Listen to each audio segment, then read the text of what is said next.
Hero தான். இன்னும் நிறைய ஹீரோஸ் வந்து பார்த்தீங்கன்னா இந்த திரைப்படத்தில் இருப்பாங்க.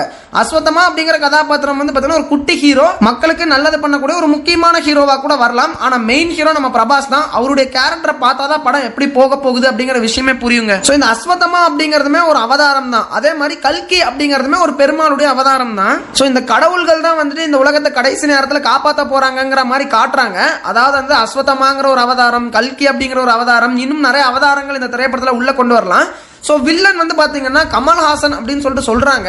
ஸோ கமல்ஹாசனை வில்லனா வச்சு இந்த சுத்தி இருக்கக்கூடிய இத்தனை கடவுள்கள் எல்லாம் சேர்ந்து அந்த ஒரு வில்லனை போட்டு தள்ளுற மாதிரி தான் இந்த திரைப்படம் போகும் அப்படிங்கிறதுல எந்த ஒரு சந்தேகமுமே இல்லைங்க. ஸோ பொறுத்திருந்து பார்ப்போம் நண்பர்களே படம் எப்படி வரப்போகுதுன்னு சொல்லிட்டு. ஸோ இந்த திரைப்படம் மே 7 ரிலீஸ்னு சொன்னாங்க. பார்த்தா மே 7 ரிலீஸ் மாதிரிலாம் தெரியல. பார்ப்போம் பொறுத்திருந்து. அதுக்கான ட்ரெய்லர் அப்டேட்லாம் வந்துச்சுன்னா கண்டிப்பாக ரிலீஸ் ஆகும். ஸோ ஓகே நண்பர்களே, இந்த ஒரு திரைப்படத்துக்கு யாரெல்லாம் வெயிட் பண்ணிருக்கீங்கன்னு சொல்லிட்டு மறக்காம கமெண்ட்ல சொல்லுங்க. நான் உங்களை அடுத்த வீடியோவில் சந்திக்கிறேன்.